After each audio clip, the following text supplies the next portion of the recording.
Hello students. So today we have to discuss early theories of adaptive immunity. Adaptive immunity. So basically we know that there are two types of immunity, innate immunity and adaptive immunity. Innate immunity में क्या होता है? Innate immunity जो आपकी अपनी body के anatomy और physiology और इन्फ्लेमेटरी और फेगोसाइटिक मैकेनिज्म्स जो हैं, तो बेसिकली जो आपकी एनाटॉमी है उसकी वजह से और आपकी बॉडी की फेगोसाइटोसिस की एबिलिटी और दूसरा हमारे पास इन्फ्लेमेटरी रिस्पांस और फिजियोलॉजिकल बैरियर्स की वजह से जो इम्यूनिटी होती है that is termed as innate immunity. और दूसरा है जो एंटीबॉडीज की वजह से और टी और टी सी सेल और बी सेल्स की वजह से हमारे पास जो इम्यूनिटी होती है that is adaptive immunity. So there are two types of immunity, that is innate immunity, which is due to our anatomical features, and this phagocytic barriers and this inflammatory barriers and physiological barriers, or and this is a general line of defense. In adaptive immunity, they are acquired immunity. Our body will face the challenge, face the pathogen, and then it will develop immunity against it. And that is termed as acquired immunity or adaptive immunity, the same thing. So today we have discussed this early theories of adaptive immunity. So क्या जरूरत है? What is the need for this theory? तो scientifically basically यही होता है कि जो when there is some problem, to solve that problem we have to present some hypothesis, and then that hypothesis will be tested with help of experiments, and when we are able to defend that hypothesis with the help of experiments, then it will get the status of theory, even law. So there are three theories in immunity, adaptive immunity, and these theories are, for example, the first theory is selective theory, which was presented by Paul Ehrlich, and the second is the instructive theory, and the third one is the clonal selection theory. So first we come to this selective theory, which was proposed by Paul Ehrlich in early 1900s, and the concept is this theory suggested that the body contains a vast array of receptors on cells, each capable of binding a specific antigen. When an antigen binds to the appropriate receptor, it triggers the cell to proliferate and divide and increase in number and produce more of the same receptor. So significance of this theory is that introduced the idea of specificity and clonal selection in immune response. तो Paul एरलिख जो है बहुत बड़ा एक नाम इन immunology, और उसने हमें ये कंसेप्ट दिया दैट इज सिलेक्टिव थ्योरी का। तो सिलेक्टिव थ्योरी में जो है था कि हमारे पास सेल के ऊपर साइड चेन्स हैं, एंटीबॉडीज हैं, और फिर उन एंटीबॉडीज जो हैं तो सेल सारे मिलियंस ऑफ एंटीबॉडीज को एक्सप्रेस करता है, और उनमें से अगर एंटीजन के साथ कोई बाइंड करेगा तो वो सेल फिर प्रोलिफरेट करेगा, रिप्रोड्यूस करेगा, डिवाइड करेगा, नंबर में इंक्रीज करेगा और ज़्यादा रिसेप्टर्स प्रोड्यूस करेगा।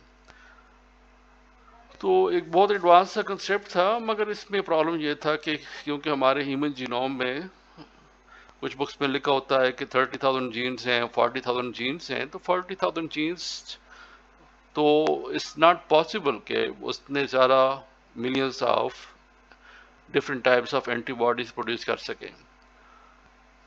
ठीक है, तो इसलिए जो है ये थ्योरी एक बहुत अच्छी थ्योरी थी, मगर इसने the experiments were not able to prove it. Therefore, it was rejected. So but it has laid the ground for the coronal selection theory, which is the most important and most valued concept. Instructional theory में क्या है? These were a group of theories proposed in the mid 20th century suggesting that the antigen itself instructs the immune system on how to make the corresponding antibody.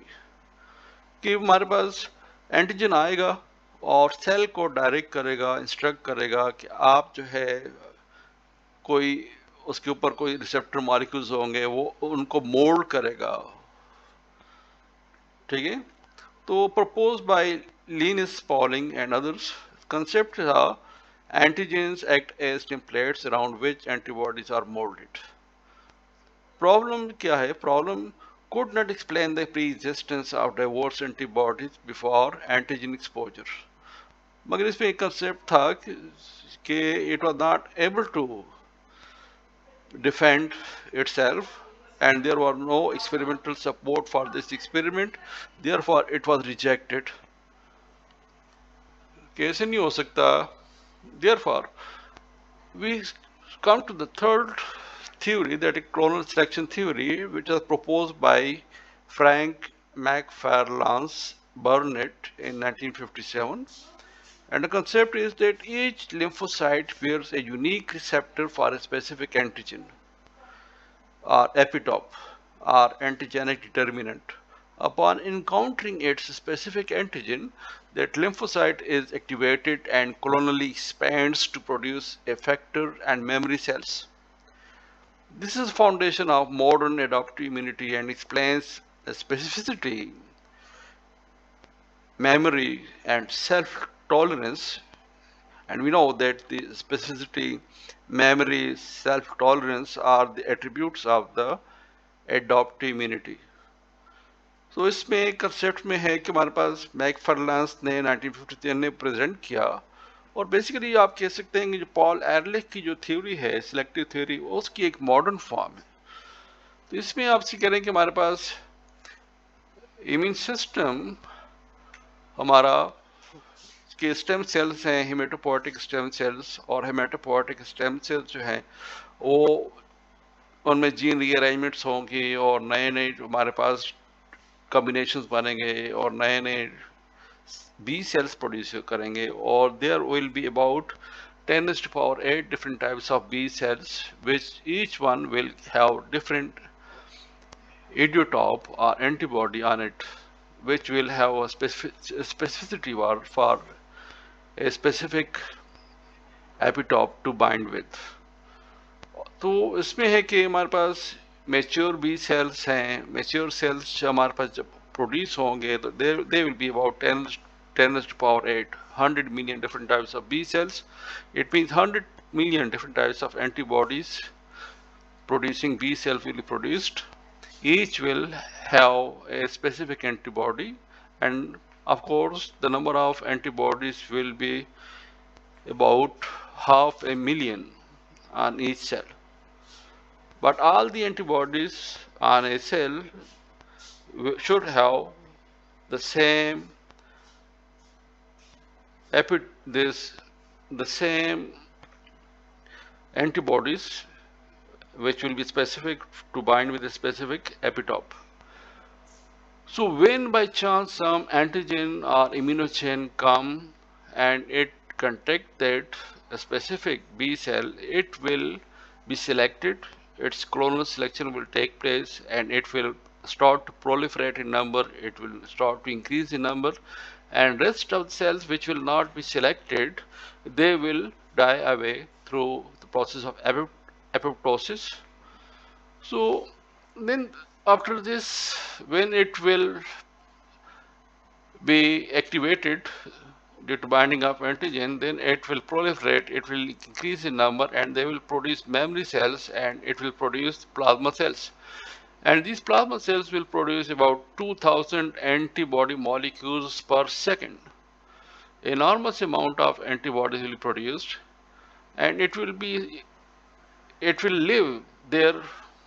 तो ये वही रहेगा जब तक कि इसने हमारे पास थ्रेट रहेगा, एंटीजन रहेगा, इम्यूनोजन रहेगा, तो उस जब तक वो एलिमिनेट नहीं होगा तो ये बी सेल रहेंगे। और इतने ज़्यादा स्ट्रॉन्ग सेल्स हैं तो इन सेल्स को जब ज़रूरत नहीं रहेगी तो इसको मेंटेन करना मुश्किल होगा, क्योंकि बहुत ज़्यादा प्रोटीन प्रोड्यूस कर रहे हैं, तो इसलिए इनको डिस्कार्ड कर दिया जाएगा, इनकी डेथ हो जाएगी। तो only memory cells will be left. और फिर कभी कोई हमारे पास थ्रेट आएगा तो फिर ये मेमोरी सेल्स एक्टिवेट होंगे, प्रोलिफरेट करेंगे, प्लाज्मा सेल्स प्रोड्यूस करेंगे, एंटीबॉडी सीक्रेट होंगी प्लाज्मा सेल्स से, और वो जो हमारे पास थ्रेट होगा उसको डिस्ट्रॉय किया जाएगा, एलिमिनेट किया जाएगा। तो आई थिंक जो हमारे पास out of these three theories, that is selective theory, instructional theory, and clonal selection theory, clonal selection theory is the best theory and it is accepted by scientific community, and there are experimental support for it. For example, this production of monoclonal antibodies, it is strong support, experimental support for this clonal selection theory. Thank you.